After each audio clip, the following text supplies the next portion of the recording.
This is Jared Horak for today's RacingDigest.com. It's 2017 Kentucky Derby week. This is going to be our final Derby preview for today's Racing Digest. And we're going to use a couple of speed ratings that I really like from the digest, and we're going to see some of the top contenders for this year's Derby. We'll start with the fire number, and then the comprehensive performance rating, or the CPR. Now, the fire number that I'll be talking about, that measures a horse's speed throughout a race. It's not just a final time rating like a Beyer speed figure. This takes into account the whole race. So speed throughout the race is the fire number. The comprehensive performance rating, or CPR, that takes into account pace, final time, and closing fraction. So typically, horses from the CPR rating, horses that stalk the pace, typically get the best ratings. They're able to sit there, they stalk the front runners, they get a jump on the late runners, and they finish well. So they have that nice combination of positional speed and finishing kick, which can be so important in a race like the Kentucky Derby. We've seen it over the past few years. Horses like American Pharoah and Nyquist, they've just been able to sit that perfect stalking type trip, and even California Chrome. They stalk, they pounce, they get the jump on the late runners, and they have enough of a finishing kick to keep on going. So those kind of horses typically have been winning the Derby,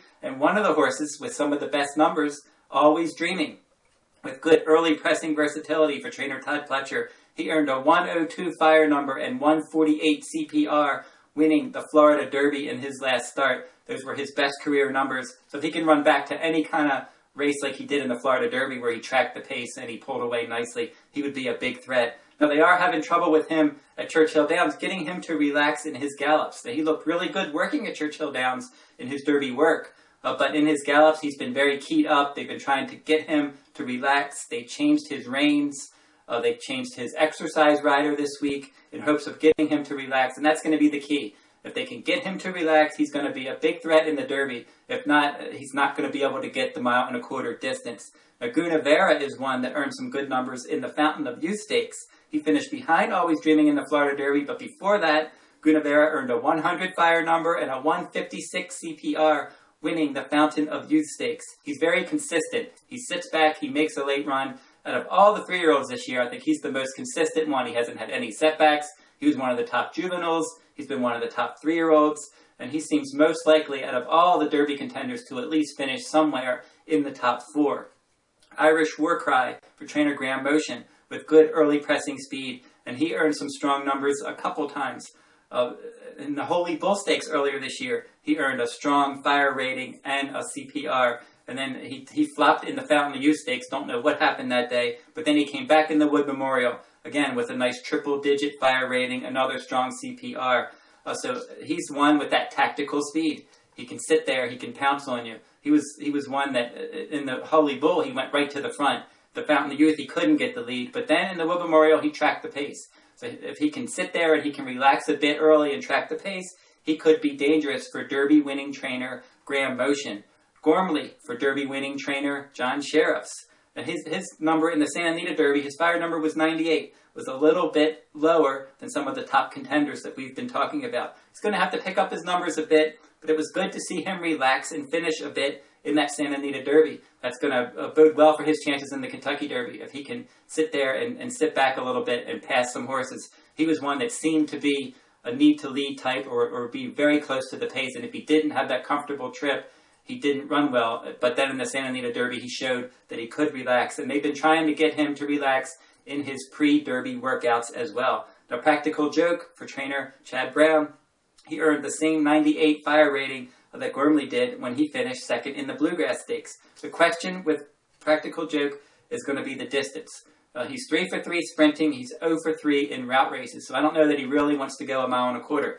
A Classic Empire, he's one that, if you go back to his Breeders' Cup Juvenile, where he earned a triple-digit fire number, he would be a threat. But his 2 numbers in his 2 starts as a 3-year-old were lower than his Breeders' Cup Juvenile number, and he's had some physical and mental setbacks as a 3-year-old. So, but he is 2 for 2 at Churchill Downs, and he has a nice pedigree, and he has the back class. But can he come back and run at least his Breeders' Cup Juvenile number or better? We'll have to see. Gervin, another one that's had some setbacks. He's earned a triple-digit fire numbers twice in the Risen Star and the Louisiana Derby, but now he's come up with a foot problem. And he's missed some training, and he only has 4 lifetime starts. So he's got a lot of potential, but he's had setbacks, and it's very difficult to win a race like the Kentucky Derby when you've had any kind of setback at all. Now, I rap for trainer Doug O'Neill, two-time Kentucky Derby winning trainer Doug O'Neill. He earned a 100 fire number in the Bluegrass Stakes, but was that a fluke? Because none of his other numbers came close to that. So he's one you have to think might not be able to duplicate that, but if he did, he would be a threat.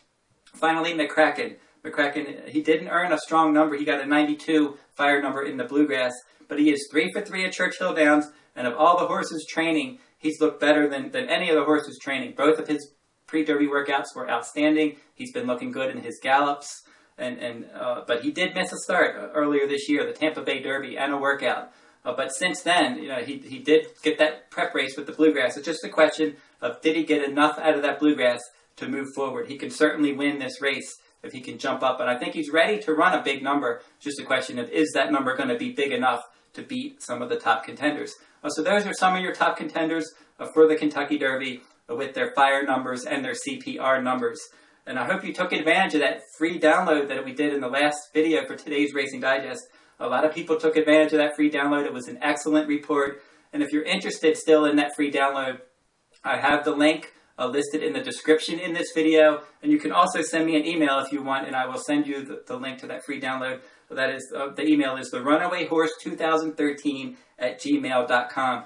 Now, a report that you just cannot do without is going to be the Churchill Downs Today's Racing Digest, a complete digest report. There's going to be all the information there, clocking information, all these speed figures, in addition to the fire rating and the CPR, plenty of other good quality speed ratings and other information that you have to get your hands on for a race and a day like the Kentucky Derby. So go over to todaysracingdigest.com to get that report. And then also, if you're interested in my full card for Churchill Downs Kentucky Derby Day 2017, that will also be available at todaysracingdigest.com. That'll wrap up this week's video for the digest. We'll be back next week. We're going to recap Kentucky Derby 2017.